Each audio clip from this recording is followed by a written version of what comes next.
It's connecting. There's that. Just waiting for confirmation at YouTube. Good, it's receiving. Give just a few seconds to let everybody get in.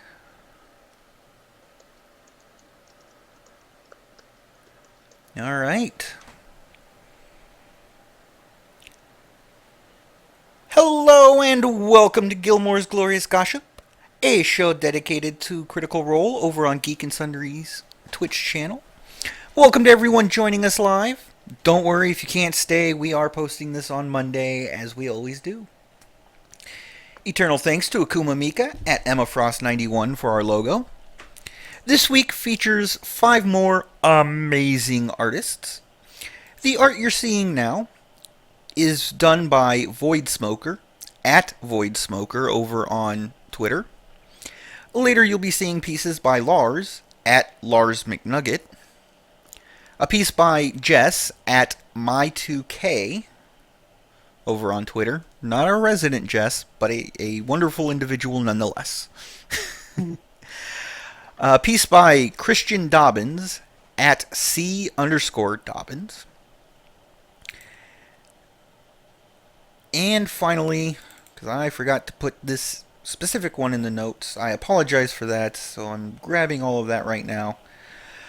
A piece by Natroze, Natroze, over on Tumblr, natroze.tumblr.com. Thank you so much for your art entries. For anyone else, if you'd like your art featured here, please let any of the show's hosts know via Twitter, either at Gilmore_gossip or our direct Twitters. Or you can email it to us, gilmoresgloriousgossip@gmail.com, or contact us on Tumblr, gilmore-gossip.tumblr.com. And we'll do our best to get it on the show. Don't forget to like and subscribe so you can catch us each and every week. I'm Akiva, found on Twitter at AkivaDavid, AKIVADAPHYDD. And joining me today are my excellent friends. Go ahead and introduce yourselves. Hi everybody, Kalia here. I am done with my coding boot camp. I'm ready to rock and roll, find a job, and get back to normal life. Yay! Yay! And where can we find you on Twitter? You can find me on Twitter at Cosmic Candy, CosmicCandi. And of course we have... Hey everyone, I'm Jess. You can find me on Twitter at JessieLRLeaf, or you can find me on my Tumblr at CritRollSketch. You can also message me on our official Tumblr, Gilmore-Gossip. Indeed. Thank you for watching over that for us. For those of you who are wondering, Kat is still out, but she will be returning. So if you need to contact her, she can be found on Twitter at Castiel Games, CASSTI3L Games. But that's going to go ahead and bring us into the pre-show announcements. For those of you that were unable to catch it live, the one-on-one Q&A with Matt Mercer is up on YouTube. The link to that is in the description below. He answered some questions about himself, about his campaign, and worked with the community to create a new NPC and an encounter with suggestions from the chat. In light of everything that has happened over the last couple of weeks, we do want to give out the warning. Matt gets a little emotional and shares a very personal story with us. And it is amazing that there is so much love in this community that he felt comfortable doing so. So, much support and much, much love and thanks to Matt Mercer for showing us that side of him. And last but not least, there are new t-shirts in the store over on Geek and Sundry. The link to that is also in the description below, and I'm very jealous because I can't get one yet.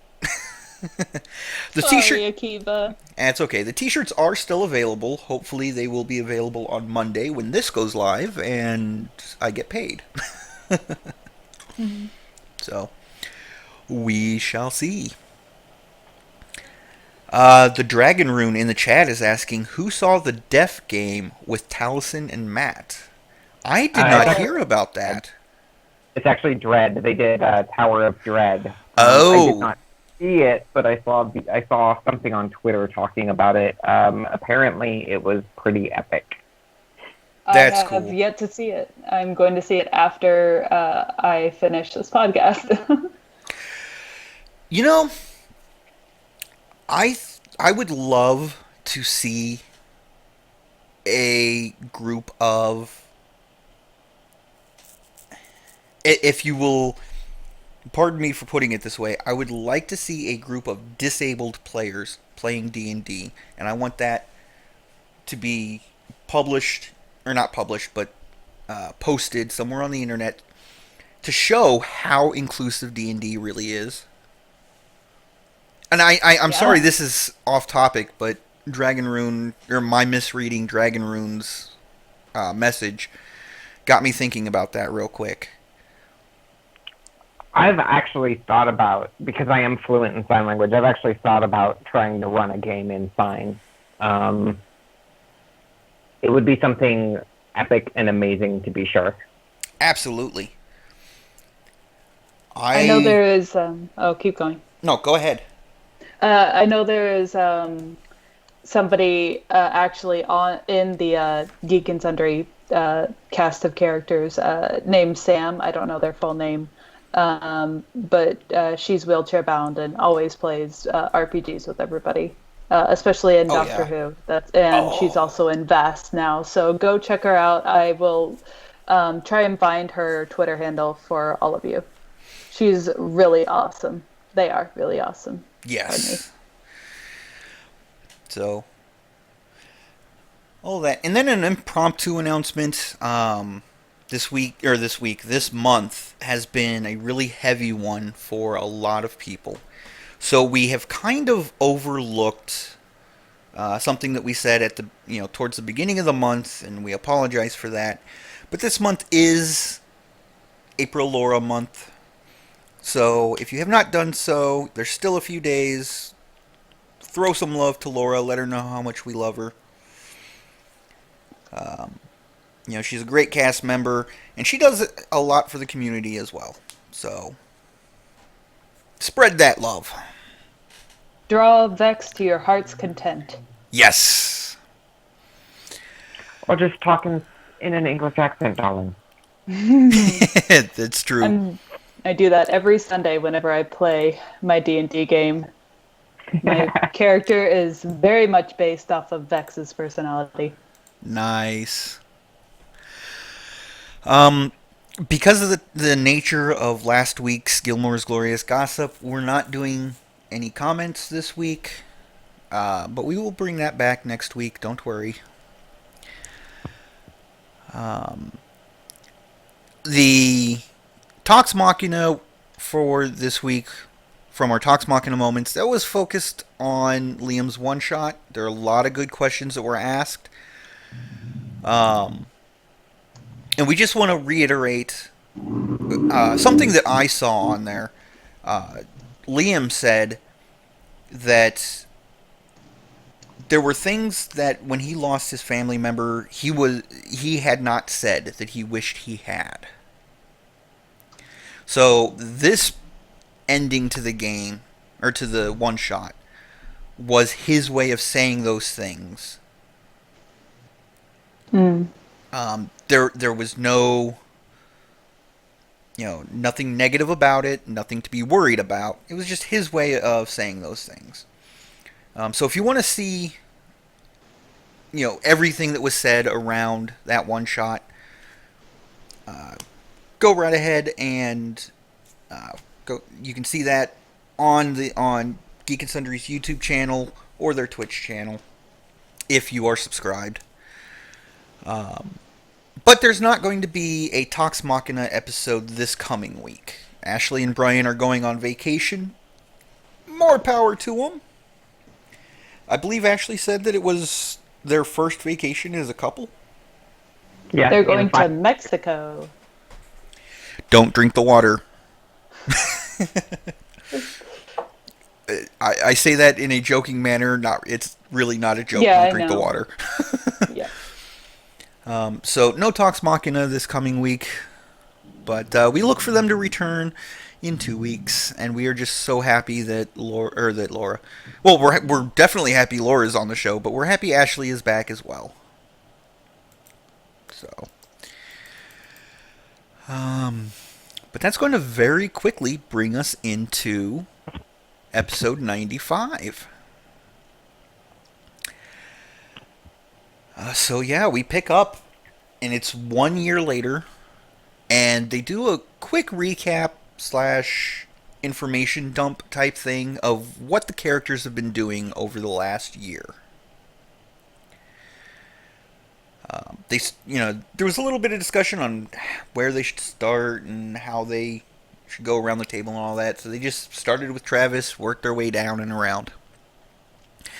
But Grog, of course, he's Grog, so he went out searching for more fights. He ended up making his way to Vasselheim and working for the Slayer's Take for a while. But after everything Vox Machina has been through, he found that pretty boring. Yep. So, he didn't stay for too long. Now, one of the things Grog said was really awesomely surprising and morbid all at the same time. The goth in me rejoiced. Oh yeah. So Grog got he pulled the slab of skin that he had from Kevdak that he had tanned, and he used it to get the bear totem from Kevdak's chest tattooed onto his own back. Reasoning being, that shit's behind me now. Yes. I loved that. So epic. Yes. Everybody got tattoos. It was great. Yeah, I was more surprised by that than anything else. And I don't know why it should be a surprise. But we'll get into the other tattoos in a minute. Yep. He spent some time at the Crucible. He faced off again with Kern, but came out victorious. And he decided, while drunk, he was going to test the deck of many things out on someone. I couldn't tell if this guy was a beggar or was a mine worker that just went straight from the mines to the bar because he was in tattered clothing. The way I understood it, it was a homeless drunkard, basically like a street urchin. Okay. Yep. That was completely trashed and drunk. And had nobody who he loved. Or rather, nobody who loved him. That as far as he saw. Should I start singing David Lee Roth now or later? I think that I ain't got nobody. Nobody cares for me. Nobody. Yeah, anyway. Yeah. The Dragon Rune saying, that man was the luckiest drunk I've ever seen, and I'm a bouncer. Oh, boy. So, the guy drew a card, and it was the wish card. So lucky. And then Matt rolled. And he got 2 wishes. 2. 2 wishes. The first thing he wished for, to be a Lord of the Crossroads. Well, he said the Lord of the Crossroads, so I don't know how that stacks up and everything. But that guy, I was so pissed at him. The Yep. wish card. Yeah, and then of course that one vanishes. Yep. It actually, like, the rules don't actually say that, Matt ruled that it did. but then he redacted it on Twitter. Oh, did he? Yeah, he has. He has I missed that tweet. officially said that it's back in play. It's back in the deck. Excellent. Nice. Good, good. And Kagan28 is saying cough quad roads cough. I'm confused on that because both Matt and Grog and Matt in character said crossroads. I do know that the area is called the Quad Roads, but I think he was using it interchangeably.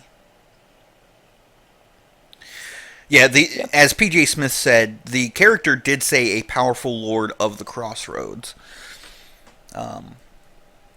But I have seen it used both, interchangeably to refer to the same area.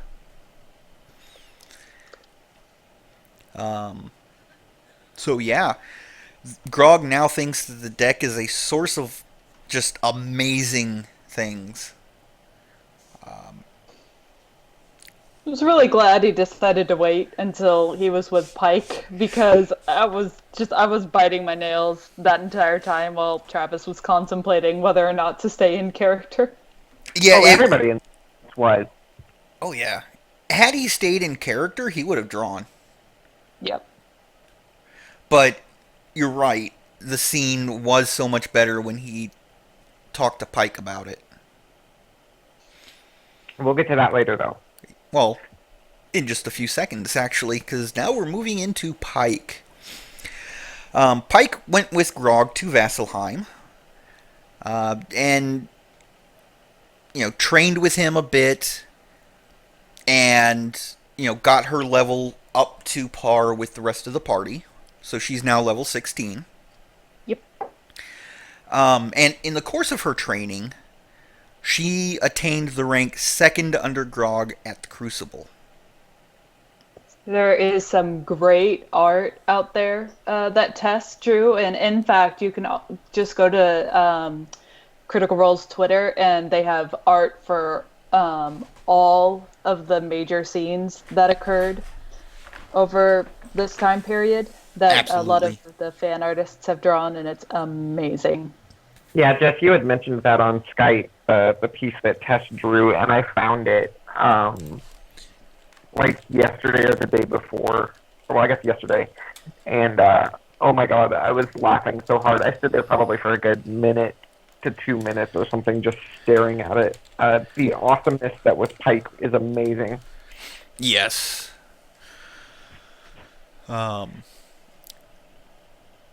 But, that's art that was submitted directly to Geek and Sundry, so we don't exactly have the rights to show it here, but you are definitely encouraged to go check that out. Oh, can we not feature the one that I found? No, we can. Or... It's just okay. we did not get the permission to show it, is what I'm okay. saying. Right. I did put a few feelers out there, but got nothing back, so Yeah. it's okay. But yeah,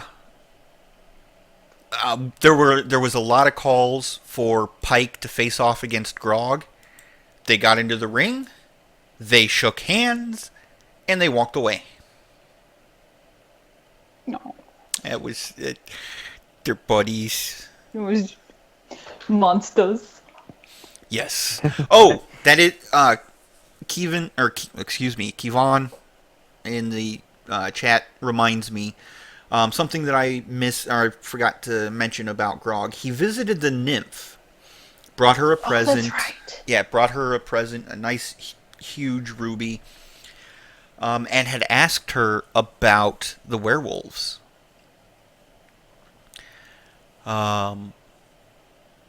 So it looks like at least part of this next arc, Grog might be keeping an eye out for werewolves.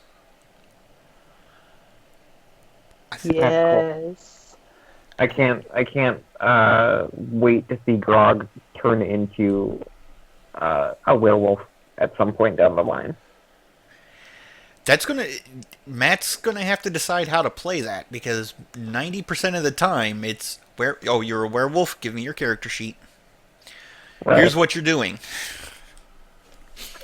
Well, he was interested in going blood hunter, I think, too, from like a very early point, ever since Matt, Introduced it. launched it on the DM's Guild. And we had Tova come onto the show. She, of course, was a werebear. So Yes. there is a way to be a good were creature. And, Matt would just have to figure out, Matt and Travis both would just have to figure out what that would mean for Grog. And the question is, would he even, as a player, would he really want to do that? Because he's already, diluted barbarian with fighter. Does he want to dilute it further with blood hunter? So, but going back to Pike,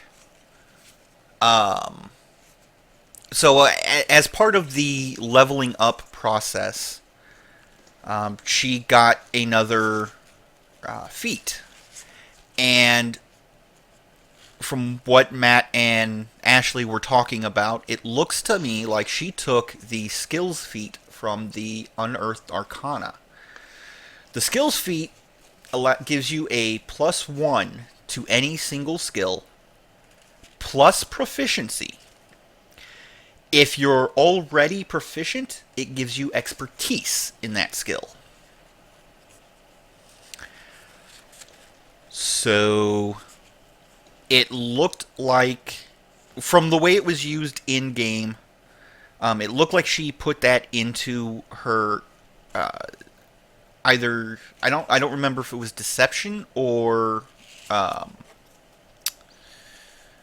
am I brain farting on Blinking? the other skill? Not perception. It's Persuasion. in her Persuasion. Yeah, persuasion. It's in her charisma. Yeah. Well, it remember, it goes to a skill, not to a stat. Yeah. That's right. So, I don't remember if she was. She might have taken it in her stealth, because she did mention that she was just a little bit more stealthy than she had been previously. Well, she said she was trying to be more stealthy, but that didn't really work out too well. So Yeah, she never confirmed. But when I can't remember if it was persuasion or deception. Oh, PJ Smith is letting us know it was persuasion. When she used her persuasion skill, she had a really high number as her bonus. So I think she put it into persuasion. But yeah. As you know, because she was spending so much time with Grog and all of that, they were able to spend some time teaching Grog how to read. That's awesome. I must have missed that while I was watching the episode.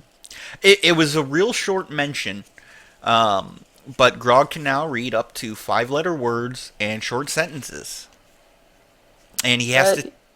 Go ahead. Yes, he has to take a short rest after he does each time, though. He gets mentally exhausted. So... but after she and Grog had gotten their fill in Vasselheim, they went to check on Wilhand. So they spent some time with him. Turns out Fassbender got returned to the Dick.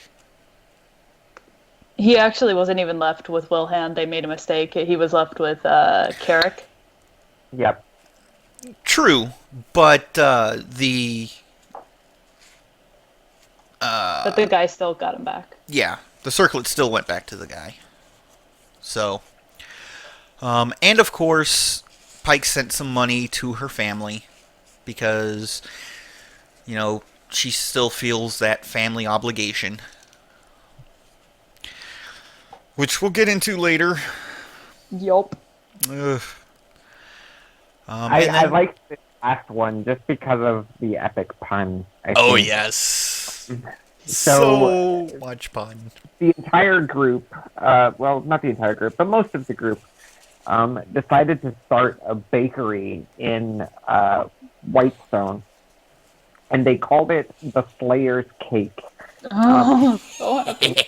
I Bacterian and keyless. Yep. I laughed so hard when I heard it. Oh yeah. It was such a sweet pun.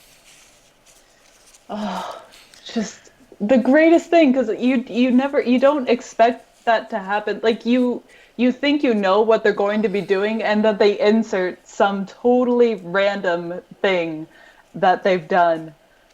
It was so unexpected and so cute, and just all the puns that are good that came out of that bear claws, blondies, like holy treats and shit. Oh god, Yes, angel food cake. angel food cake, yeah. Some of it did felt like it was copy pasteried, but you know they were all good anyway.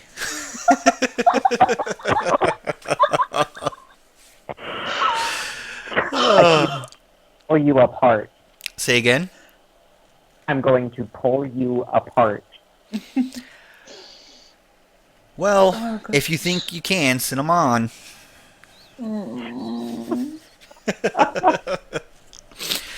But I warn you, do not start something you cannot finish.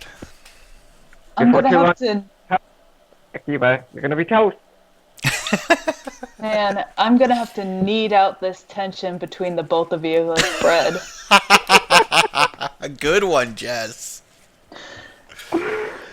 Okay. The Dragon Rune is asking, was Dresvina the Dick's servant? Yes. Yeah. Who was also a dick. But yes. So with that, we move on to Vex, who's been staying in Whitestone. Over the year, she searched for and found the baby of the Grey Render. She attempted to befriend it, but so many bad rolls. Just it fled. So Vex set the hunters that were assigned to her to look out in case it returns. And hopefully it doesn't.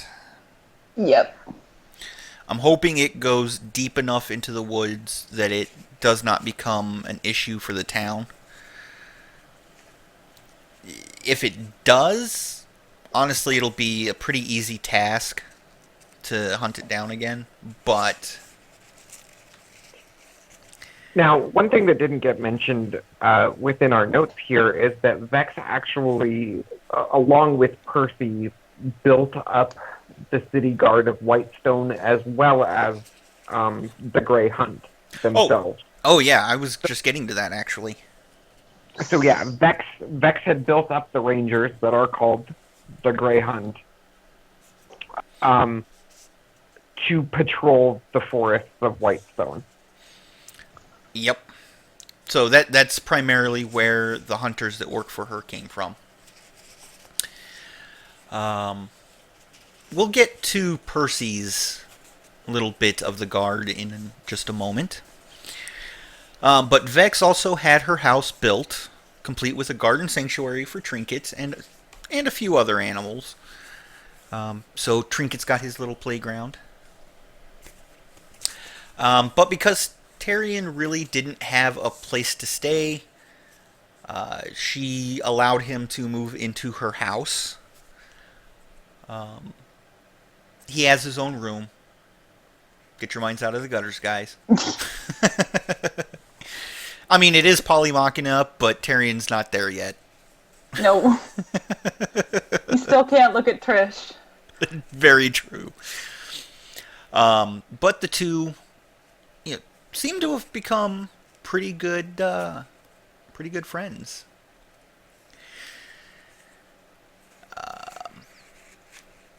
Vex also picked up another duty. She is the ambassador to Singorn, working closely with her father and attempting to make amends with him. And in a very happy bit of growth for Vex, she no longer sees herself needing his approval. She doesn't think of herself in terms of what would my father think anymore. And Matt brought up that her father was proud of them, that they are now their own people. But was a little saddened that his children didn't seem to need him anymore. Now, as we have discussed in other episodes, in Elven society, you're still a child until you reach 100 years of age, even though you are biologically mature at about 18.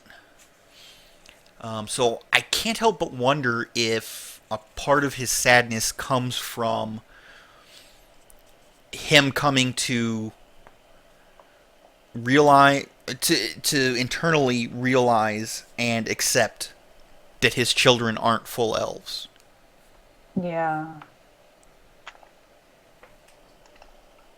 So, It must be really awkward to realize that while most other kids are still with their parents, his kids are they're off doing their own thing. And they're all mature. They're probably more mature than he is, to be honest. I would say that's fair. yeah. Going to hell sort of forces you to grow up a bit quickly. At least they didn't have to go in a handbasket. True. Then again, if they existed, they could have taken the bus. I was driving anyway. But yeah. I was super happy to hear about this next piece. Actually, no. I'm skipping ahead one. That's okay. Vex had the teleportation circle commissioned to in Whitestone to Singorn. Yes. Which is, in my eyes, a huge leap forward, not just for Vox Machina, but for Whitestone and presumably its kingdom. Yeah. I mean, I don't know if Whitestone is part of the Democratic Empire of Amon. It's never really been stated. Yeah. It's a weird kind of thing because we do know that there are still other Derolos. I think Percy has mentioned, or Taliesin has mentioned, that there are other people within the Derolo family line that lord elsewhere, but he has not really mentioned what Whitestone's position is politically. We do know that Amon is the head of the empire in Taldore, but we don't know what cities sort of fall under their regime because Whitestone has been fairly secluded. So Very true. Hold on, I'm replying to Akuma Mika in the chat real quick. She asked, has Slayer's Cake been mentioned? Epic Tier Bakery times 3. She missed the epic buns. oh god. Getting all of the groaning from the audience was just the frosting on the cake, though. Yes. Oh my goodness, yes it was. Yes it was. At that point, I kept, I had to go away because I was watching it a little bit later. I had to go check on my wife and everything. I came back, and unfortunately the cookies kept getting in the way on the internet. Oh goodness. Those damn cookies. The puns will die. The puns will not die tonight. No, they won't. And for everybody, Too much keep going. For everybody that is like, guys, stop with the puns, please. All I have to say is, please don't carry a chocolate chip on your shoulder. Anyway, back to the episode. And this is the one where you were saying you were excited for. Yeah. Vex. Vex. Oh, go ahead. Yeah, Vex announced that she got white scale dragon armor made from the scales from Voragal. Yes. So excited. And it was enchanted by Tyrion, who took 5 months to complete it.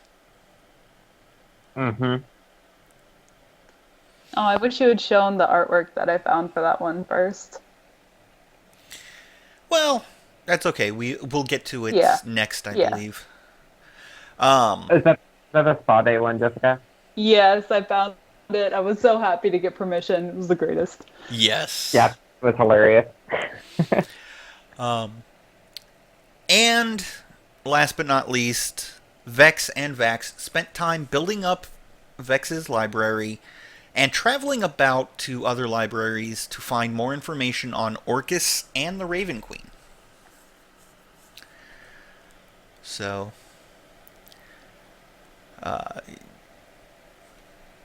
don't know exactly what came of that, but hopefully it will be of great assistance in the coming arc.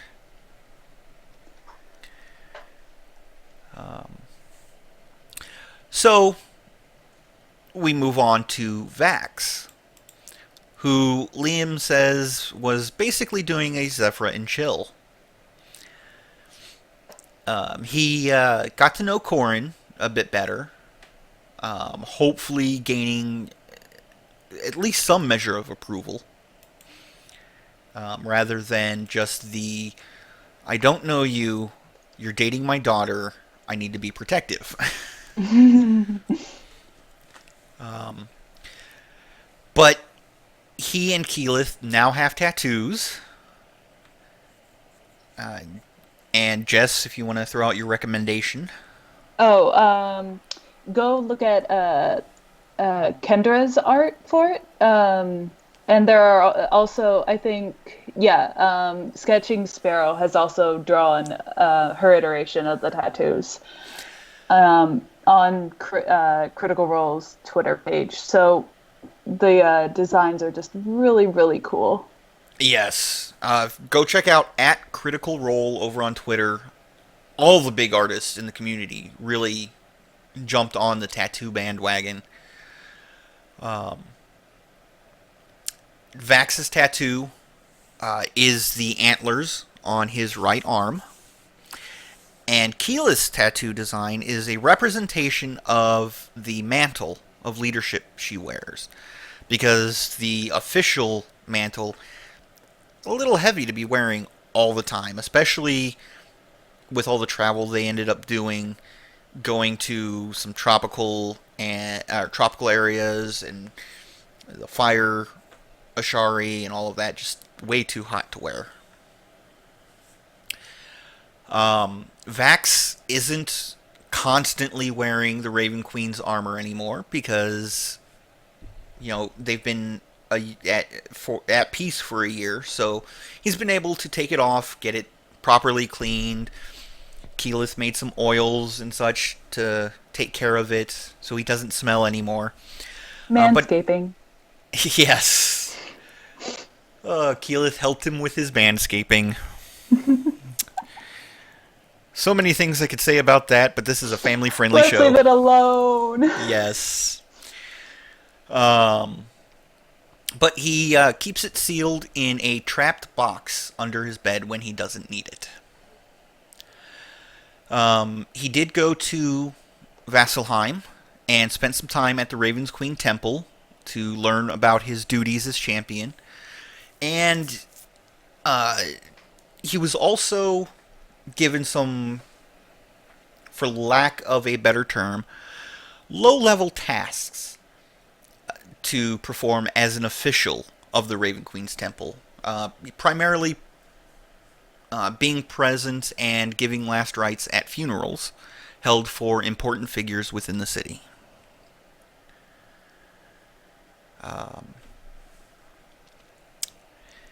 He ended up meeting up with Grog while in Vasselheim, and the two had a boys' weekend out hunting down monsters out in the wilderness.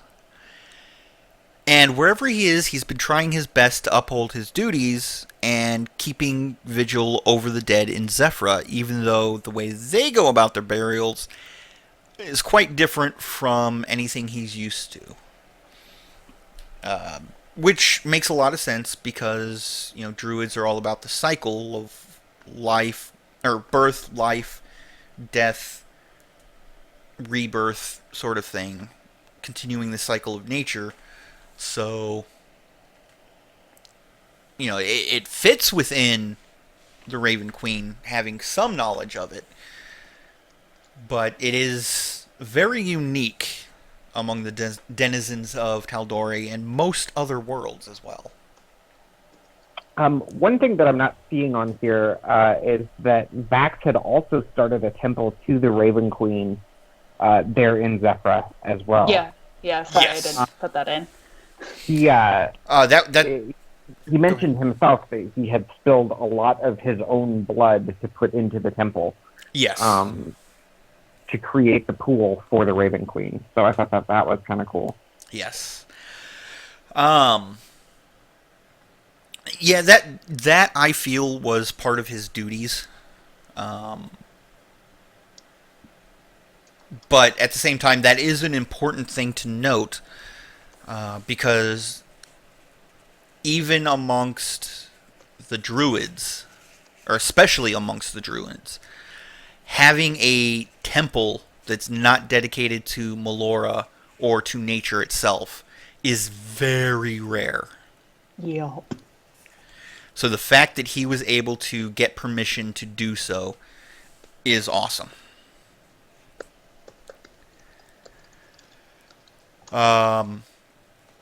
He did visit Percy in Whitestone to see what Percy gets up to in his free time, but ends up wandering off. And to top it off, he did take some time to visit Valora and his father whenever Vex went to Singorn. Valora being his little sister. He spent more time with his sister than with his father, which I thought was awesome.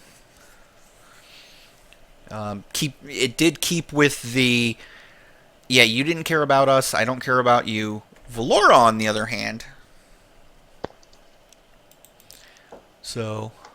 Yeah, gets to see their sister and just, I'm just really happy that even though it didn't get roleplayed, that the twins are finally hanging out with her more. Yes. Yep. Awesome. Maybe she would be a part of Vox Machina Jr. There are so many fanfics about that. I cannot tell you. We got, we have Valora, we have Kynan, we have maybe Cassandra, the two Asimir boys, or Asimar boys. They have also Scalen's daughter, Yes. Kaylee. That would be an adventure I would like to see, but I doubt will ever actually happen. We never know what the second iteration of Critical Role is going to be, though. True, but Matt did say he's aiming for something like 200 years down the line. So, Kaylee, Valora, and... yeah, Kaylee and Valora would be the only two alive out of that group 200 years later. Yeah. So, oh well. But then we get to Keyleth. She's been trying to get the hang of her new responsibilities as essentially the chief of all of the Ashari. Percy, Keyleth, and a little bit of help from Tarion allowed them to come up with a panic button system that runs throughout the 4 tribes, Whitestone, and Iman, in case any one of them fall under attack or are in danger. Life alert! Yep, they hit the button, or, well, they essentially press a hand to the orb, and it lights up, because each one has a different color. It lights up with whatever color it is to let them know what city is in danger, and whoever can respond first does so. It hasn't come into use yet. Hopefully never does, but eventually might. Keyleth did resume her alchemy studies, so possibly picked up proficiency in alchemy. And through everything, Vax has been Keyleth's right hand in almost everything. Vax, Terry, and the girls all head to the Feywild in order to visit the theater.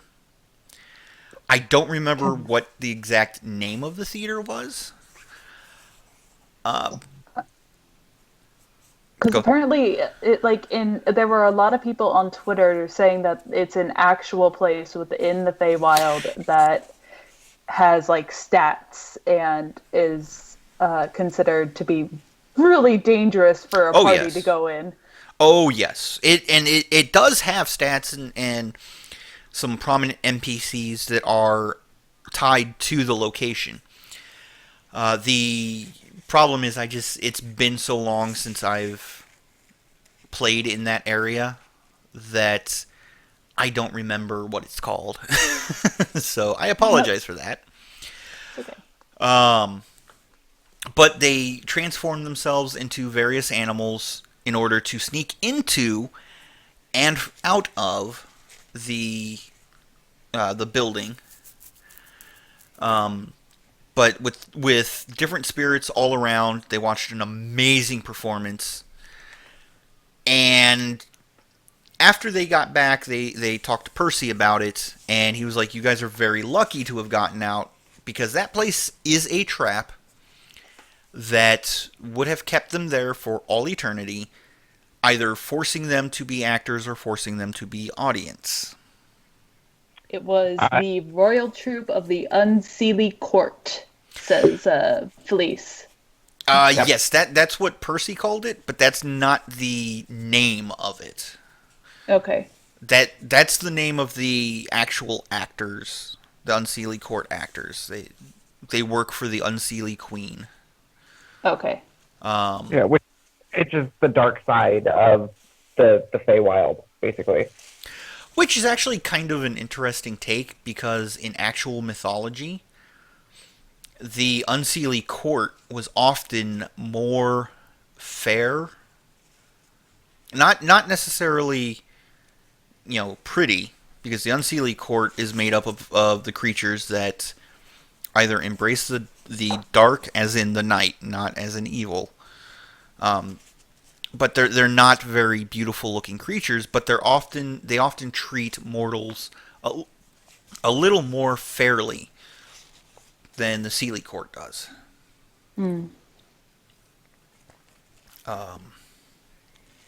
But yeah, they got lucky. Yeah.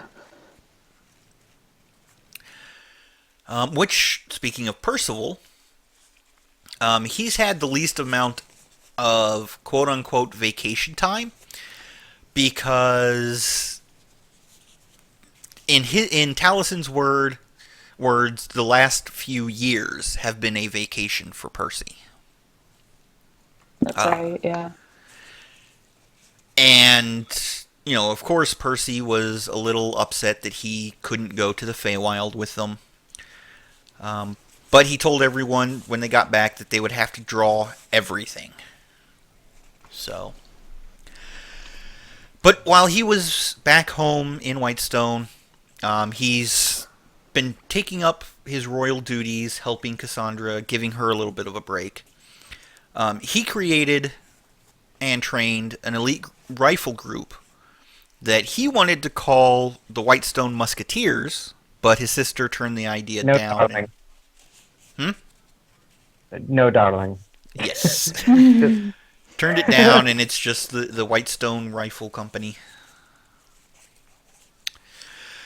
But got some help from Tyrion, who also now works part-time in his workshop, when he's not working in the bakery or enchanting things.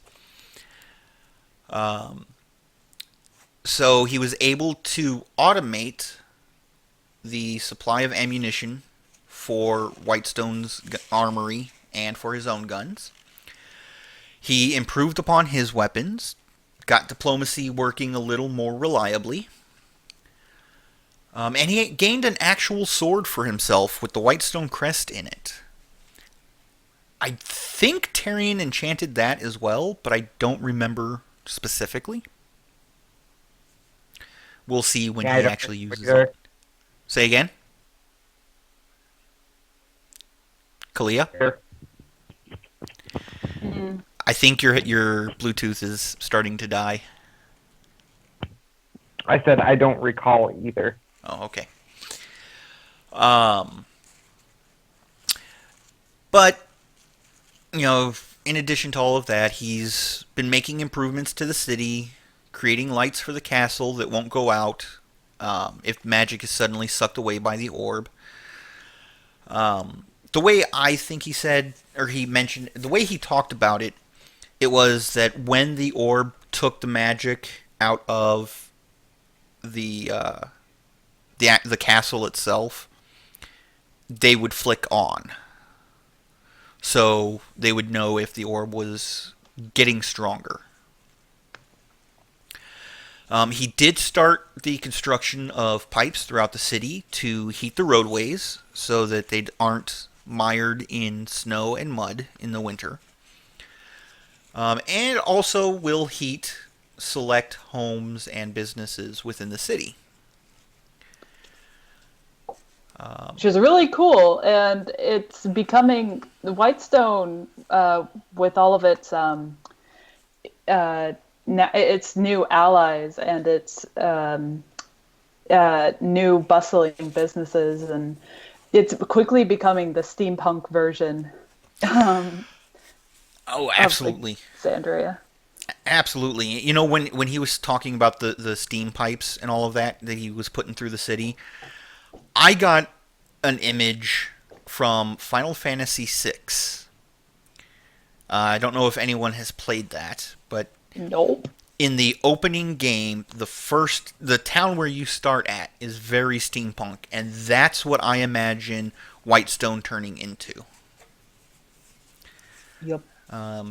So because the images are copyrighted, I can't put them up in the stream. But Jess and Kalia, if you guys would like to see, I will get images for you of the city. Okay.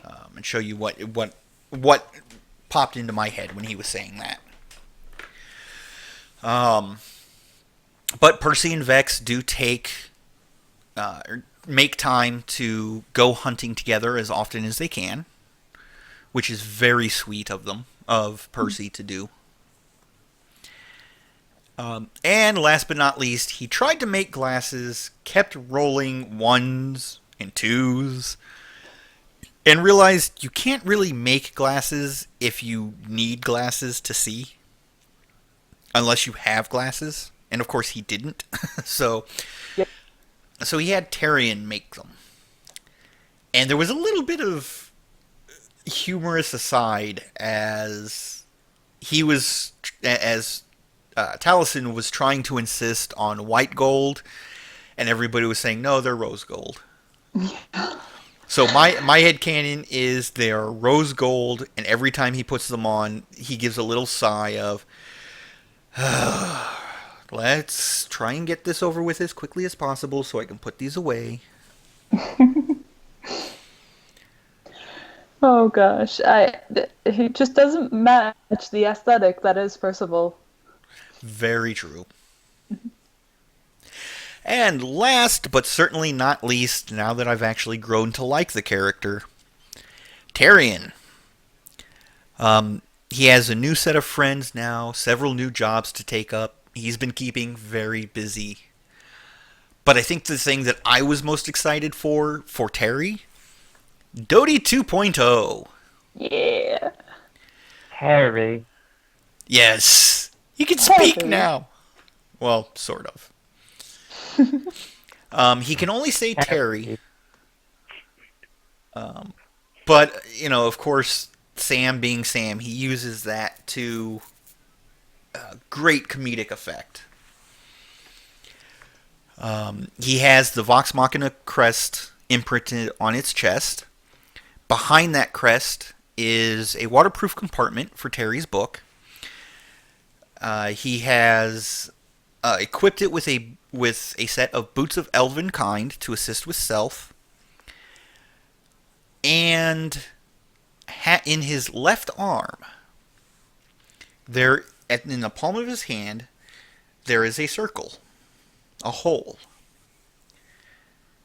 And Laura got very dirty. Yes, she did. Laura, Because she is 12-year-old of the cast. Yes, but Laura, I love where your mind went.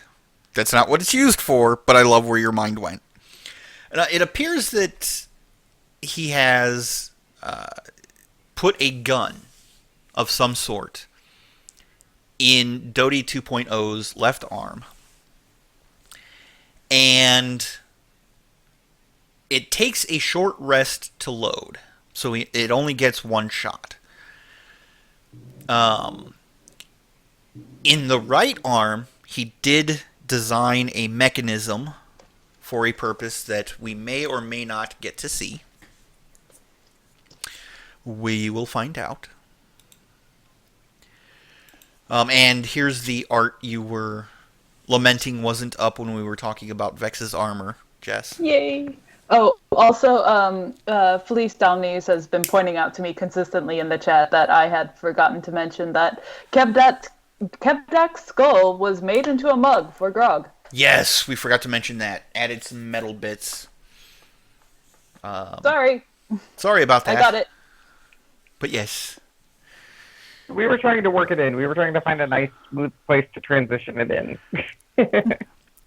I'll be honest with you guys. I kind of forgot. Hadn't forgotten. Sorry. I'd seen it mentioned 15 times. I was just trying to find a good spot to mention it so that it wasn't jarring. Yeah, that's okay. Because, of course, it's a mug. Yes. I want a character that collects the skulls of his enemies and uses them as silverware, or not silverware, but place settings. The top of the skull for a plate or a bowl. The rest of the skull for mugs. Maybe carve some eating utensils out of femurs and other bones.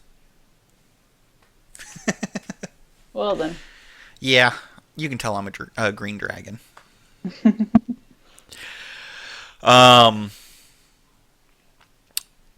But he also had an upgrade to his own armor, which now features dragon scales of its own from Umbustil's black hide on the breastplate, and has a resistance to acid damage. He created his own earring. It's a bit more extravagant than the ones Vox Machina wears, but allows him to communicate with them in the same way.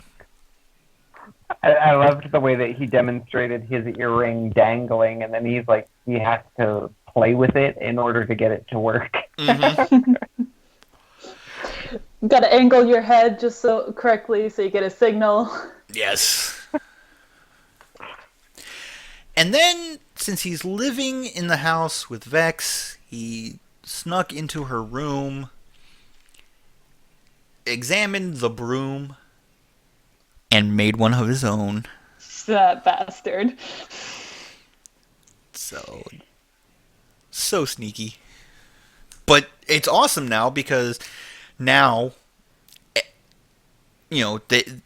pretty much everyone is able to get on either the flying carpet or a broom and be airborne all at the same time.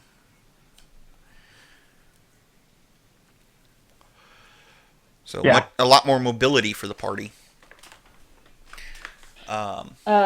Felice was actually talking about Sam's giant mug, not Kevdak's. Oh yeah, we're not talking about that one because I'll mention it right now. It was a troll. Sam started the episode with the huge Scanlan mug. So there was a lot of talk. Is Scanlan coming back? And then when it came time for Tyrion to recount his last year, he was like, speaking of Tyrion, reached into the mug, pulled out the smaller Tyrion mug, and set the big one aside. So just a big troll. But I mean, we've come to expect this from Sam Of by now. course, yeah. It's gotten to a point. Sam has trolled us often enough that we're just like, oh yeah, it's Sam, and we don't even mention it because it's, yeah.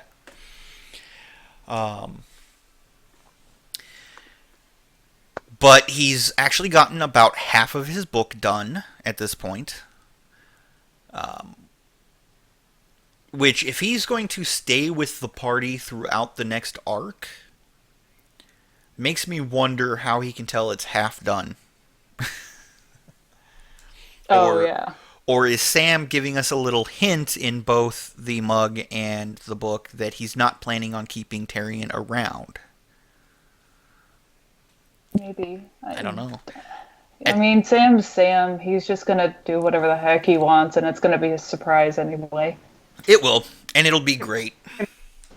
I can see Scanlan coming in a critical moment in a battle where it's do or die time for Vox Machina, and Scanlan lets out his nice little and the cock lightning erupts, and Yeah. he saves the day, and then he turns into a Triceratops. Yes. And goes and gores a couple of things. I can see him coming in and playing the hero piece like that. Yeah. So. Everybody's still going to be super pissed at him. Most of Tyrion's year was spent his mornings working in the bakery, afternoons in Percy's workshop, and ending the day with about an hour or so enchantment on the armor with Vex. Jess is in the middle of typing something in the middle of Sorry. the notes. Oh, We yeah. We forgot to mention, because a lot of people were talking about it. Yeah, that is true. One thing we didn't mention, I didn't mention it primarily because nothing really came of it. Yeah. I wouldn't say most, but primarily Pike and Grog did spend some time looking for Scanlan. They didn't find anything, which was a little heartbreaking. But, it is what it is. Yeah, Vex and Vax had gone looking for him, too. I think everybody in the party really kind of went looking for him, but their investigation rolls were not as high as they would have liked, and so they were not able to find him. Not to mention, they were looking for a single gnome on an entire continent. So, I don't know.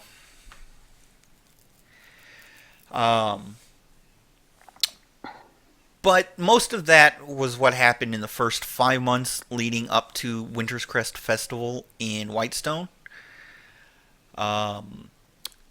They stayed for the official festival opening at least.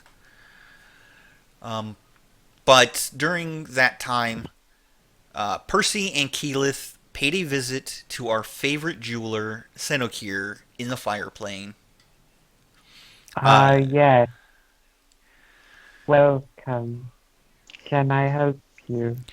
They relayed the news that they had buried the ashes of his wife, to which Senokir said, "I am glad that you were honorable in keeping your promise." I love when Matt plays Senokir, because Yes. the creepy 1,000-yard stare and the head tilts and everything, it's just so perfect. And everything being so monotone. I should play a character like that. I'm going to freak out my party every single time I open my mouth. It's going to be difficult to stay in character doing that. I can do it. Improv. Accept the challenge. But yes, they had a they had 7 matching pendants to be presented. Um,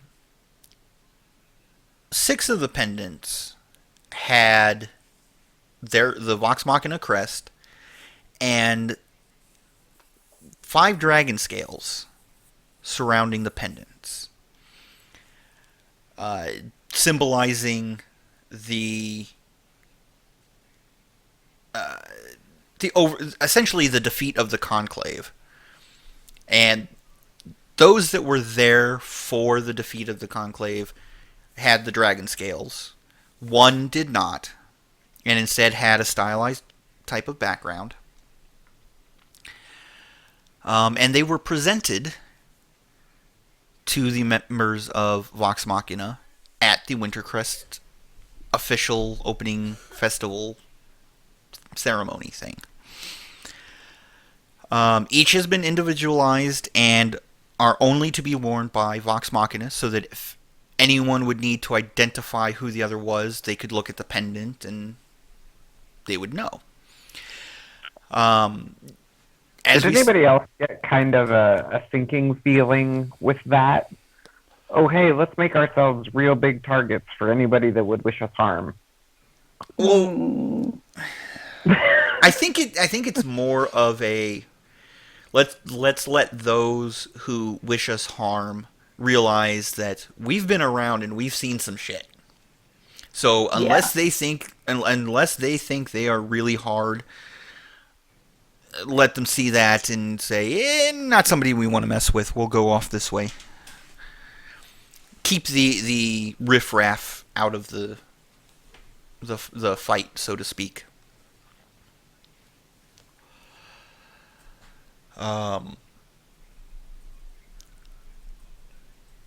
But, Tarians, of course, doesn't have the dragon scales, but all of them were made to be built upon, so that their adventures going forward would be reflected on these pendants.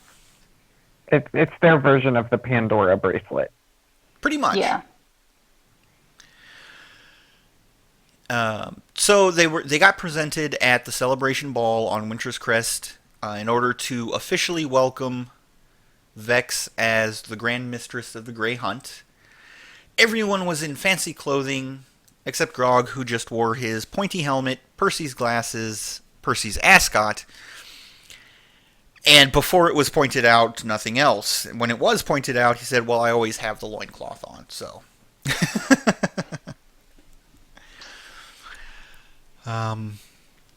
So, after that, we catch up with the party as they're heading off to a nice, warm vacation in the middle of winter as they head off to the Bay of Gifts.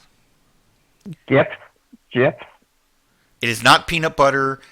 The creator of the thing is not a linguistics expert. He's a programmer. It is GIFs. Didn't know. Whenever Matt says it, it's just always so fast, and I don't know the actual spelling. So I was like, "Is it gifts with the T, or is it?" I don't know. It was the T, because it was abundant with sea life and all of this other stuff. So yeah, Okay. Which of course is down in Marquette. Marquette is because there's a question in the notes. Marquette is the continent, and Corel is the city. Okay. Sorry. The capital city. I don't know how close the bay is to Oncorel. It's over. So, like, Oncarel is pretty much like an oasis in the middle of the desert, and then surrounding it are these mountains, and then over those mountains, further north, I think, is the city. Okay. But in order to get there, they take a cruise in order to spend more time together. Pike makes the joke that she's going to show them the ropes, which is actually where that saying comes from. So I thought that was very appropriate and humorous. Mm-hmm. They decide that they're going to spend 10 days there.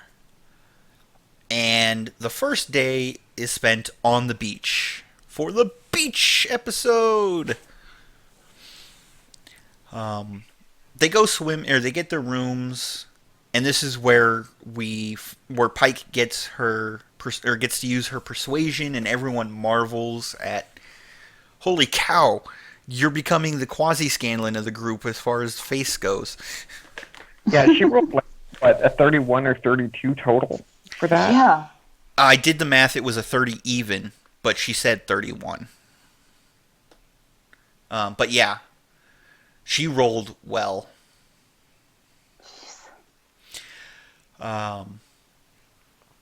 But yeah, so they get free drinks, they get their rooms, and they go swimming. And of course, Vex still has the black mark from the Raven Queen. The Waven Queen. Waving Queen. Between. But, So we uh, want to good here today. Yes. Wove to wove. Oh. We'll stop. We'll stop now. Yes. But of course, Tyrion remains in his full armor for the majority of the day because he doesn't want to get sunburned. They spend the day exploring the bay in such a great way with a water-breathing spell, doing some scuba diving.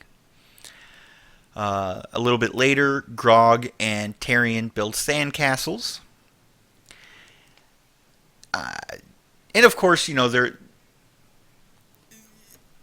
Tyrion has great design ideas. Grog is not the most dexterous of individuals. So, Grog rolls first a 4 on his dex, and then a 5, and then Tyrion decides to just give up. And of course, before they had started doing the sandcastles, Grog had buried him in the sand, and Tyrion had gotten sand in all the wrong places. Ooh. So while they were building the sandcastles, Tyrion took off his armor, and Liam's like, "It's time to troll." Vax takes the opportunity, steals Tyrion's armor, and Nat 20 on stealth. Yes, nat 20. He's just a ghost.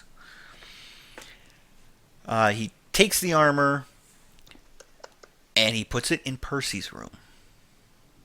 And of course, Percy and Vex are rooming together.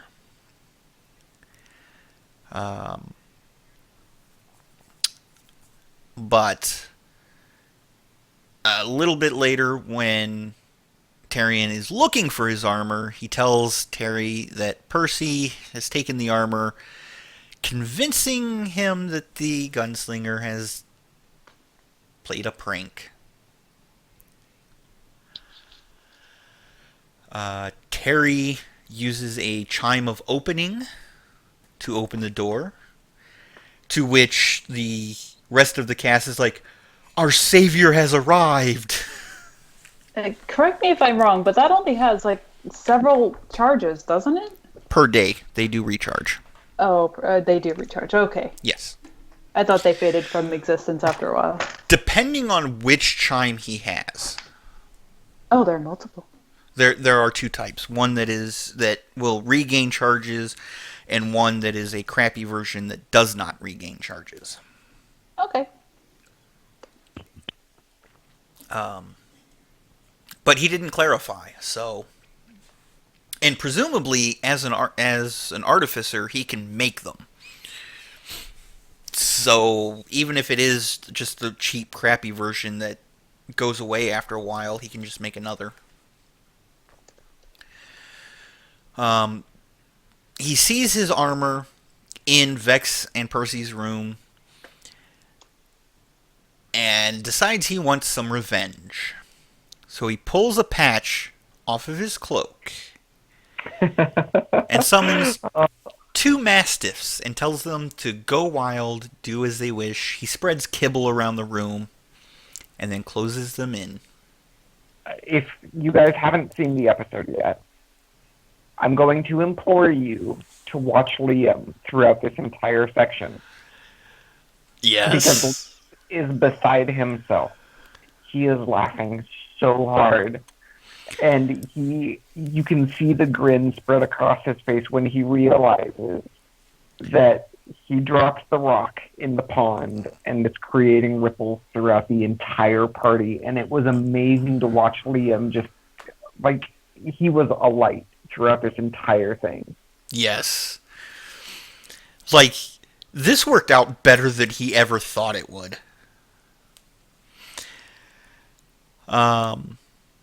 So while that's happening, we switch over to Grog and Pike, who went off to get their hair done up with braids and beads, and Pike gets some blue dye in her hair that's just so awesome.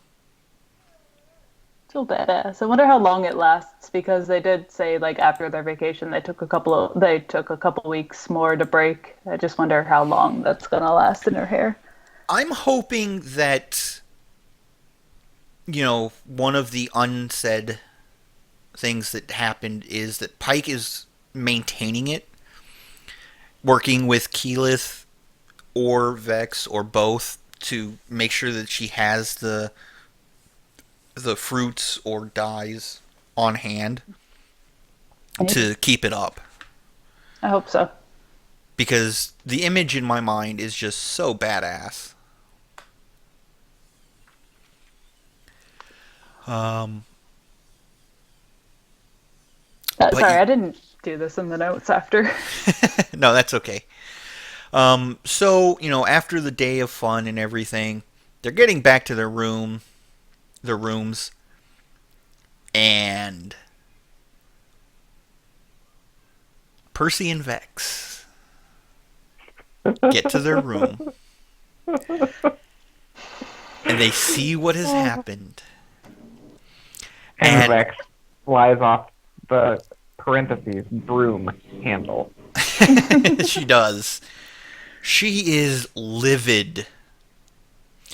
She storms up to the front desk to find out who asked about the room, who, may have gotten access to their room.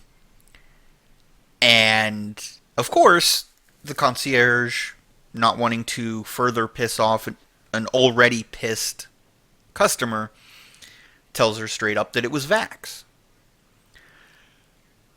She goes looking for Vax.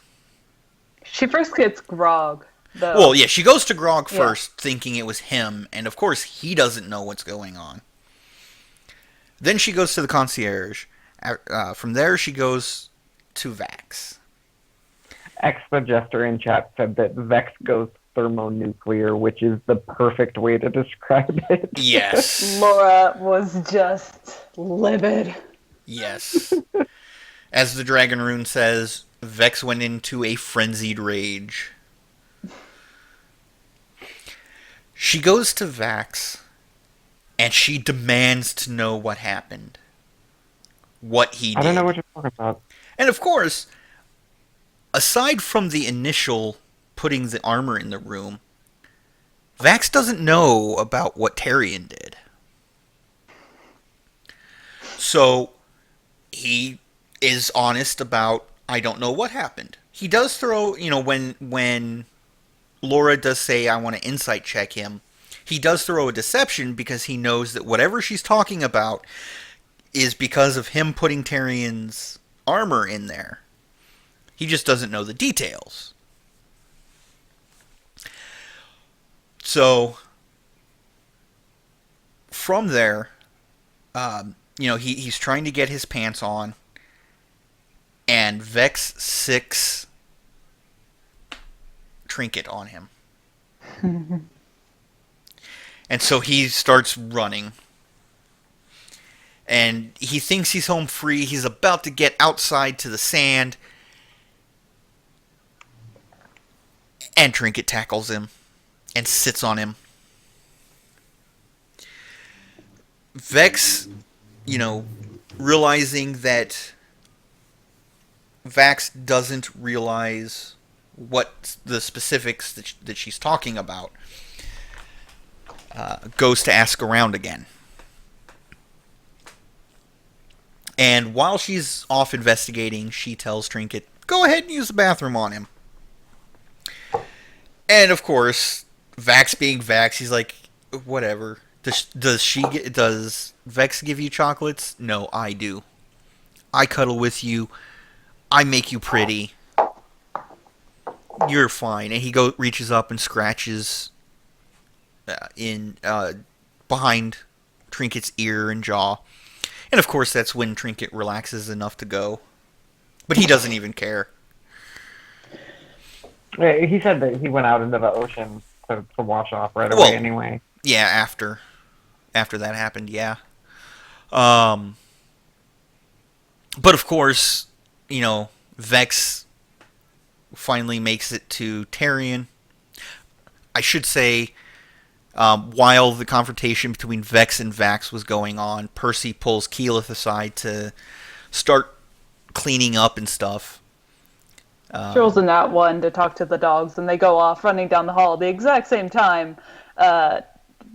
Vax and Trinket are running through the halls as well, so the owner's just like, what the hell's going on? Yes. But Keyleth uses control water to lift all the urine out, which... amazing yes and from Matt. Love that. Yeah, it was really good, and of course he prefaced all of that by saying that all of your life and training as a druid has prepared you for this one moment. Yes. Kegan28 says, I'm glad Matt called him out on the boots. Yeah, at one point Liam was trying to say, yeah, I clicked the boots, and Matt's like, no. You said you were just getting your pants on. There was not enough time to put your boots on.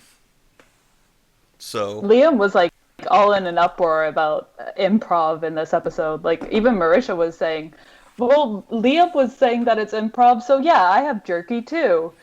Yeah. Right. I said it. It's true. Yep. But of course, as a DM, you have to rein your players in a little bit, or otherwise things just go even further off the rails than they already have. Which sometimes can be a good thing. Don't get us wrong. Yeah, no. Sometimes it can. And the fact, the way this beach episode turned out, yeah, it went off the rails in the best way possible. But yeah, so, they get that cleaned up.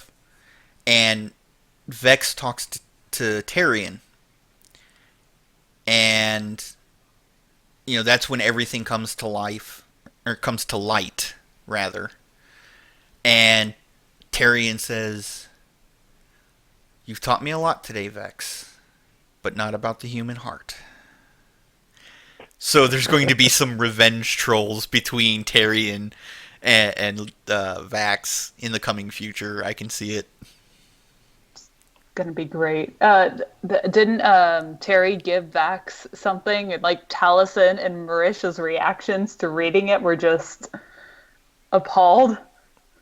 Yes. I don't know what it was though. So curious. I want to know. I'm sure that we're going to find out in due time, and we're going to know as soon as we find out what it is. Because it's going to be perfect. Yeah. I wonder if it's another one of those cloaks like Hodis gave him. Or robes, rather. Where it sticks to your skin, and the only way to get it off is to take the skin with it. The robe of flaying? What? Yeah, pretty much. I wonder. But no, Terry gave it to, as X the Jester is pointing out, Terry gave it to Vax as part of you like to play pranks on Grog. Here, use this. So, I don't know. We'll see it used in the future. So, we'll find out. Yeah, Kevon says, I hope it's the gender swap belt. That would be nice. The girdle of gender changing. So after their vacation, the party spends the next few weeks in Whitestone, and Grog pulls Pike aside, shows her the deck of many things, and the two discuss whether or not to pull. Oh, this had me on the edge of my seat the entire time. I so wanted them to pull. Me too. I so I did wanted them to too. pull. I'm kind of glad that they didn't. Well, yeah. Why would you ever pull from that thing? That thing is terrible. I would never want it in my possession. If my party ever got it, I don't care if I metagame. I am going to argue that my bard has enough knowledge to not mess with that thing and just get rid of it. Jessica, if I'm ever in a game with you and that happens and you're like, no, no, get rid of it, my character's going to look at you staring with deep, dark, hungry intent and draw a card. So during the Christmas one shot that Harmony ran for us, she put a deck of many things into the deck. Oh. Or into the party treasure. I don't remember what everybody else got, although I think I have it written down somewhere. But Taliri actually has a level 4 fighter that basically mirrors her abilities.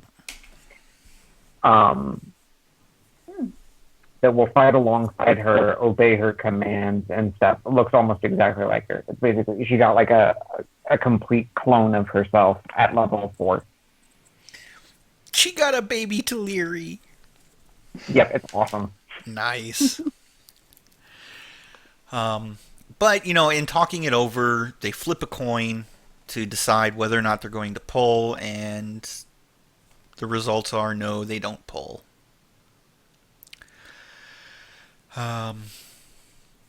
So with everyone in Whitestone, Keyleth takes a little bit of time to talk to the Sundry.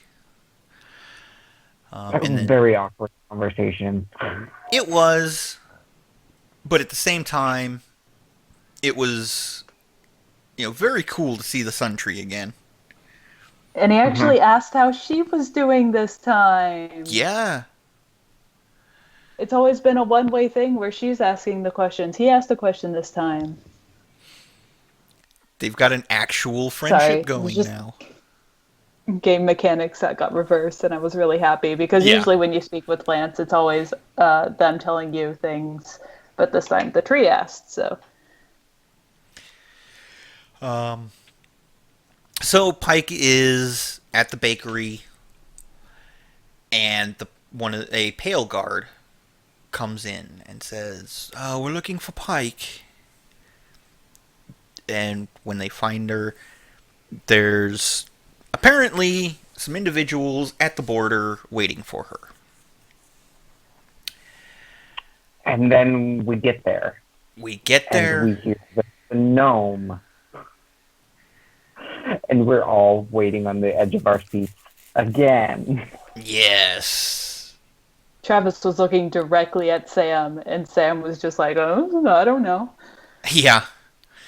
Because at the first word of gnome, Travis was like, "Is Scanlan back?" But of course, if it was Scanlan, he would have just gone right into the city, because he's recognized there. So I knew, despite the look on Travis's face, I knew it wasn't Scanlan. Yeah. Instead, what we got, Pike finds 4 gnomes waiting for her. JB, her cousin, her uncle, whose name I can't remember for the life of me, and I apologize for that. And Leah, do you know? Sorry. No, that's fine. Does Kalia know? I do not remember. I was calling us at this point, so I had demo day the next day, so I couldn't stay and watch the entire episode. Yeah, okay. It's okay. But yeah,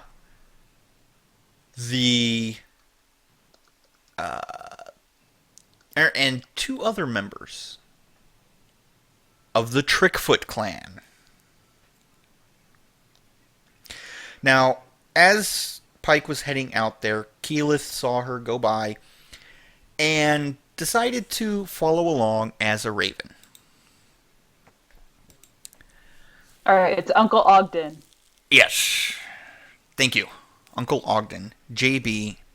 The other two names I didn't feel were important enough to remember. Yeah.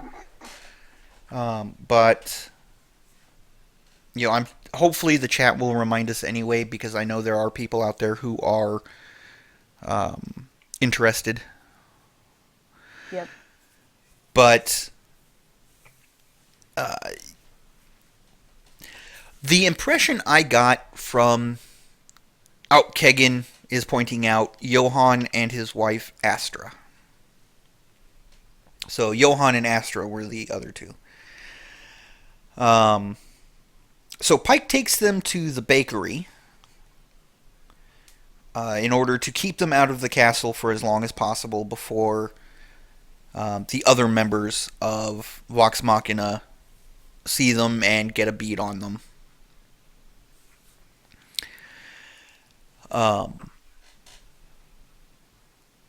And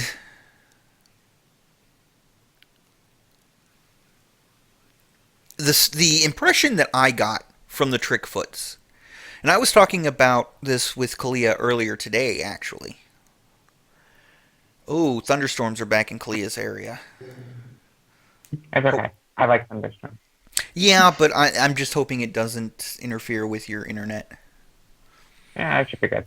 We'll see. Okay. Well, the impression that I was getting from the Trickfoots is that they were unruly vagabonds. Yeah. Kalia, do you want to relate what you likened them to? Yeah, and please understand, guys, but I don't mean this in any kind of derogatory way, but Oh no, that was how I did. I'm talking about the actual group that you did. To let everybody know, again, this is not derogatory towards any individuals. It's a stereotype that illustrates what I thought of them. I thought that the Trickfoots were essentially trailer trash.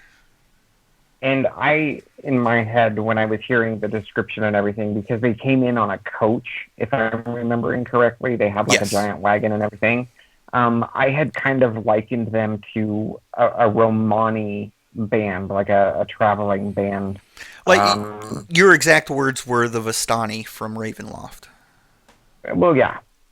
Yeah, but, I actually said Romani. Well, you said Romani at one point, but you did say Vistani as well. Right. So, that was kind of what I was thinking. And, we've heard Pike talk in the past about her family and how they are tricksters and thieves and stuff, which, that's a stereotype within the Romani, of the Romani. So, yeah, that's kind of what led me down that path. Yeah, it is a gypsy stereotype, but at the same time, gypsies, and especially the Vistani from Ravenloft, to me, act with a bit of class. Yeah. And they don't feel that they are owed things. They just feel that what they can get away with, they have earned. Whereas the Trickfoots came across to me as they feel like the world owes them something. Yeah. So, that's just, my take on it. So, yeah, Pike takes them to the bakery. And of course, Tyrion, being well-meaning, says, whatever you guys want, it's free. So they just start filling their pockets with pastries.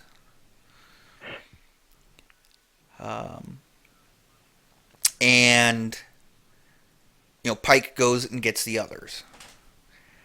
And when Grog hears that Pike's family is in town, he just takes off running.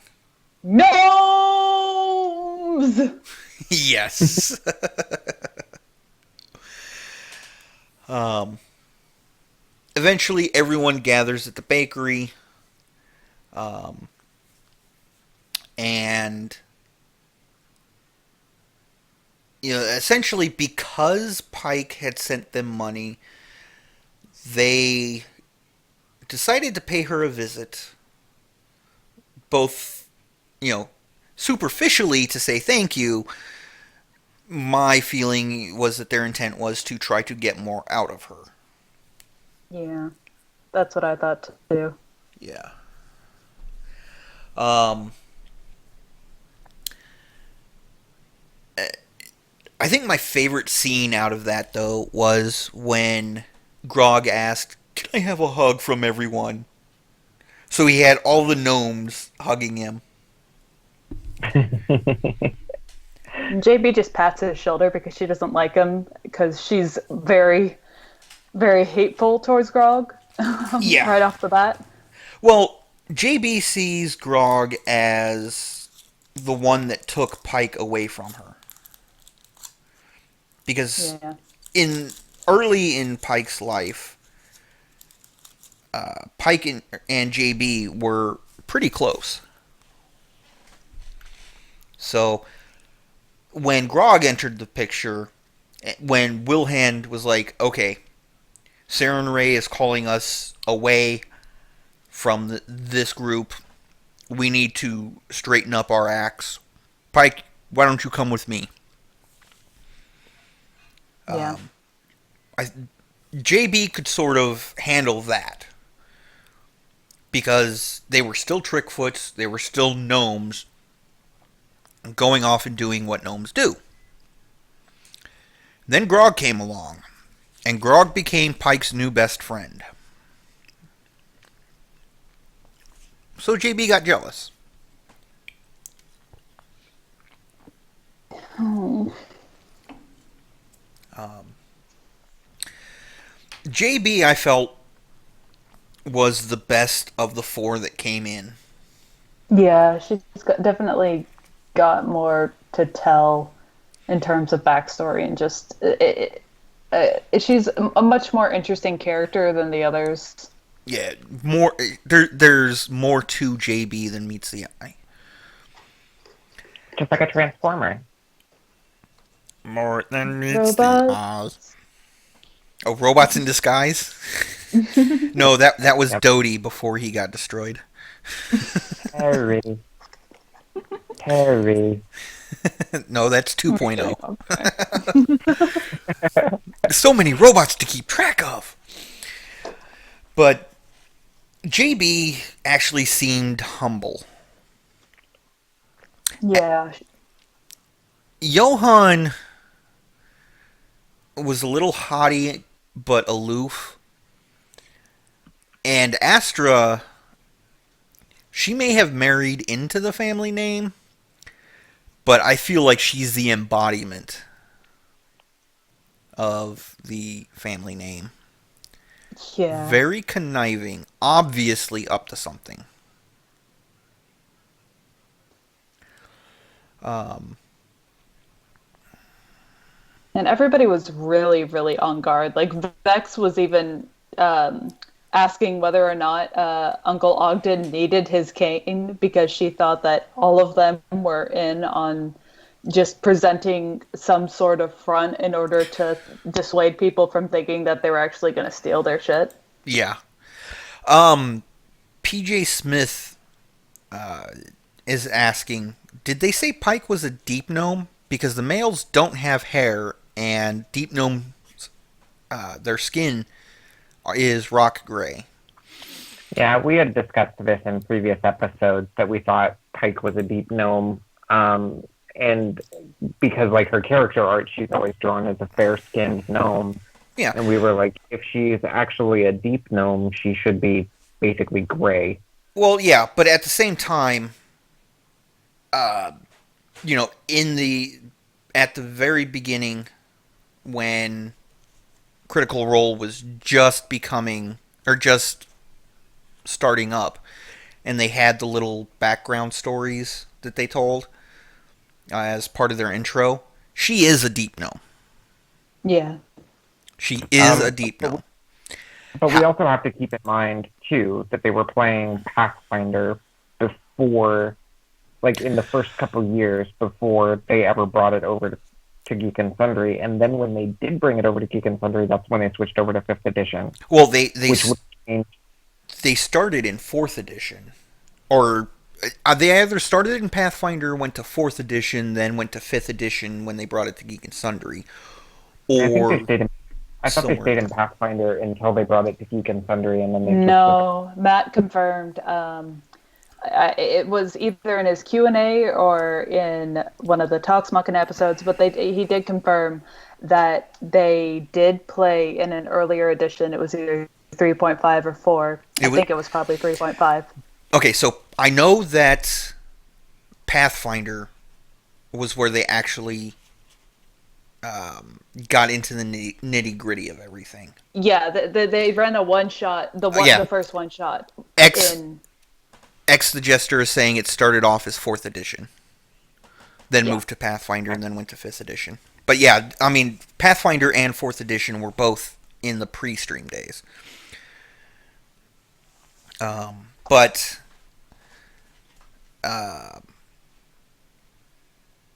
either way, um, even in Pathfinder, deep gnomes are dark skinned. However, that's according to quote unquote official lore and the books. In Dungeons and Dragons, the books are not hard set law. They are guidelines. So, whatever they happen to do with how the characters look is completely up to them. Right. The book just makes a suggestion, that's all. Yeah, and I mean, we're not trying to step on anybody's creative choices, but we have had that discussion a couple times here on Gilmore's Glorious Gossip. Yep. So, after the scene at the bakery, they start heading to the castle, and there's a little discussion on being shown around the town. And Grog is like, "Yes, I'll show them around." And of course, everybody was like, "Well, maybe Percy should, since it's his city." And Grog just gets pouty because he loves gnomes. So, but in the end, he does get his wish to be the tour guide, primarily because, as Johan pointed out, I think if we don't choose him, he'll eat us. Wasn't it Smash Us or Smash Pound us. Yeah. I don't know where the eat us came from. I think it's because I'm starting to get hungry. But yeah. Before the tour can actually take place, of course, they go to the castle to have, I don't remember if it was lunch or dinner. I think since No, Terry was at the bakery, it was lunch. Yeah, it's dinner. So they had everybody get cleaned up. Oh yeah, that's right. It was dinner because they were talking about Yeah. possibly going to bed afterwards. Yeah. And we have a hilarious scene. Vex goes into the kitchen and says to the cooks, make it a decent meal. Just don't put too much effort into it. Make it just sort of eh. And then she leaves. And then Tyrion comes in and says, these are Pike's family members. We have to give them the best of everything. And of course, he has to persuade the kitchen staff because Vex herself came in. And he actually convinces the staff that Vex really meant give them the best. But, being the Lady of Whitestone, she, was just trying to make everybody happy. And then Grog comes in and says, I want turkey legs and cheese and peanut butter.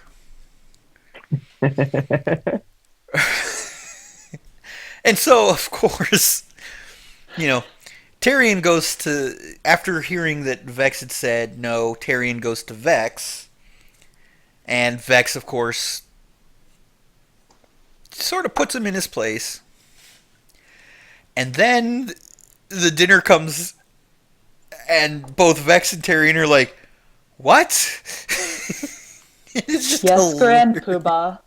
It's just hilarious. That's awesome. I'm sad that I missed that. Oh yeah, The wait staff there was just they're so. I felt so bad for them. Just they have to respond to Grog now. yeah. Yes, Grand Poobah. The Dragon Rune and X the Jester. Perfect little back and forth in the chat here. The Dragon Rune. How does Grog apparently outrank Vex? X the Jester. Sheer size.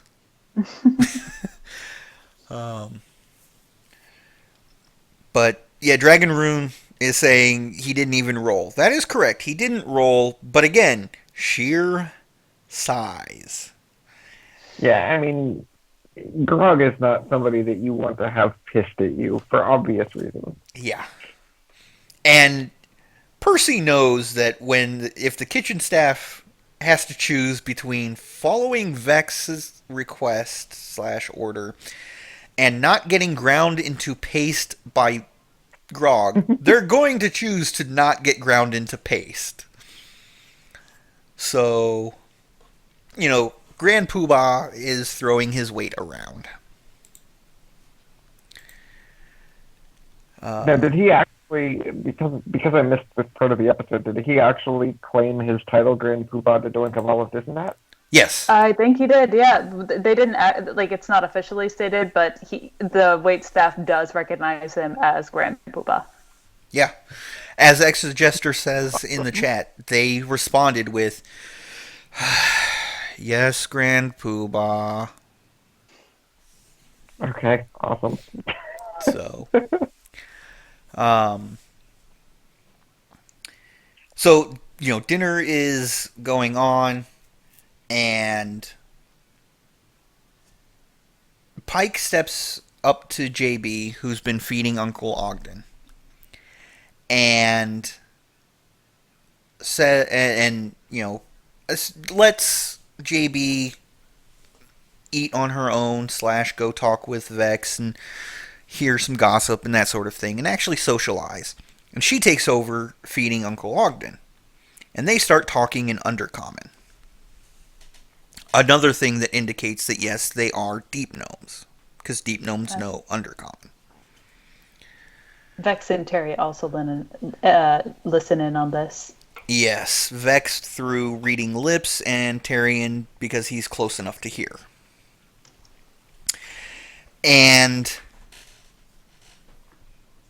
by speaking in Undercommon, Pike is able to get through to Uncle Ogden a lot better than anybody else has been so far. So far, when people have been talking to Uncle Ogden, it's been very much a, "What? What? Did somebody see something?" So, they start talking about, how travels have been and all of that. And Uncle Ogden says, "Things are much better now that we're here to protect you."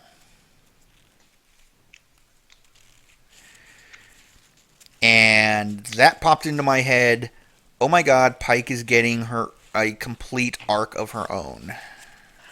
So happy. Finally. Just And I don't know if Ashley's not going to be at the next game, I don't think, because she's going to be on vacation. No, she's making it. Oh, she is making it. That's right. That's right. She'll They be a had bit that late, discussion. but, yeah, she may be they late, did. but yes, she will be there. But yeah, the Matt is capitalizing on having Ashley there so that Pike gets her own story, and it's going to be so awesome. That's the party. What was But yeah, that? Ogden is, they talk a little bit, and apparently Ogden has been having prophetic dreams. The meal wraps up, and Pike is taking Uncle Ogden, or no, it was Vex who ended up taking Ogden. I don't remember who it was.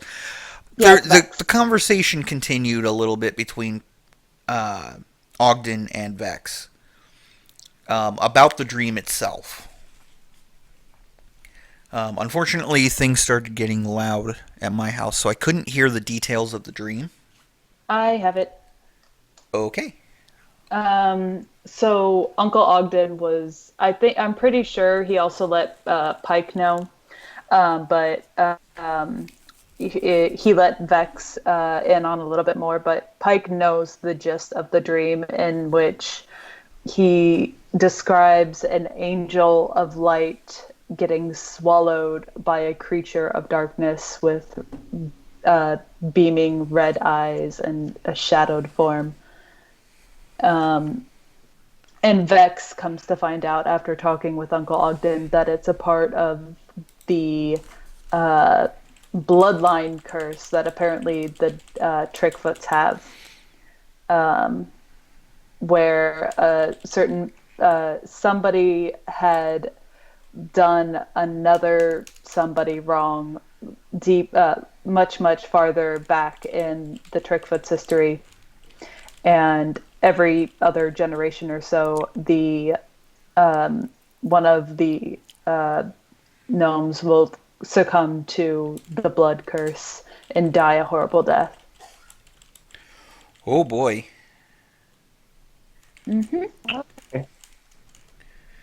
Yeah, Nog got mentioned very early on in character stories too, because like when we used to have the intros to each character, that was mentioned for Pike. Yeah. Exactly which Trickfoot it was that caused that mess. Well, not necessarily which one, but the gist of how it came about. Because that was how they earned the name Trickfoot.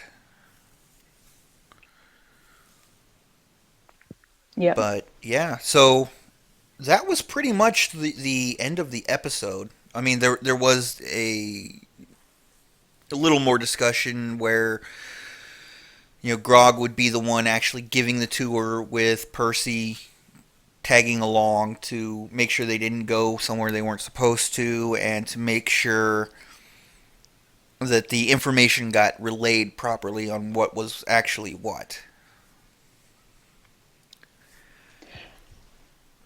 And then they ended up deciding, after the gnomes had all gone to bed, that Pike and a couple of other party members were going to go visit Wilhand and ask him about this, while the rest of the party kept an eye Yes. on. Kept an eye Okay. on the other four. Yeah. But yeah, the episode ended, and they didn't get to the part where they actually talked with Wilhand about it yet. Yeah. So we will see where that goes. But holy cow. Yeah. The Dragon Rune in the chat is asking, similar to Orthax vengeance-based demon, question mark? Possibly, but Orthax was a shadow demon. There was no eyes. He didn't have the glowing red eyes. Matt, because there was that discussion between Pike and Matt, or Pike, Ashley and Matt, Ashley and Matt. about that a little bit. And no, it's not. It's not something like Orthax. They may both be demons or devils, but there's not. Um, that's where the similarity would end.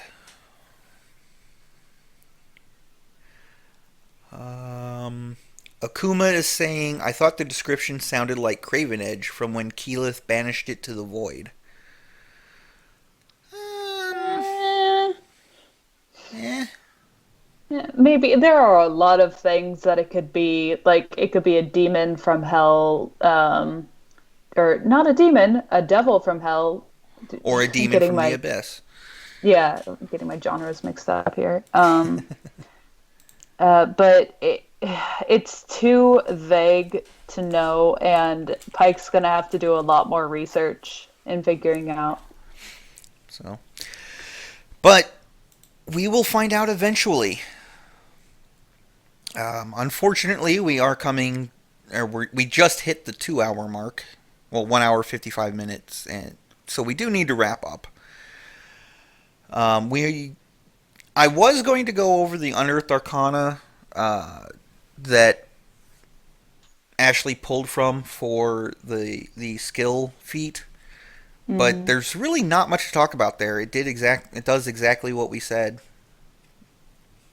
already. It gives a +1 to a specific skill of your choosing, gives you proficiency in that skill, and if you already have proficiency, it gives you expertise.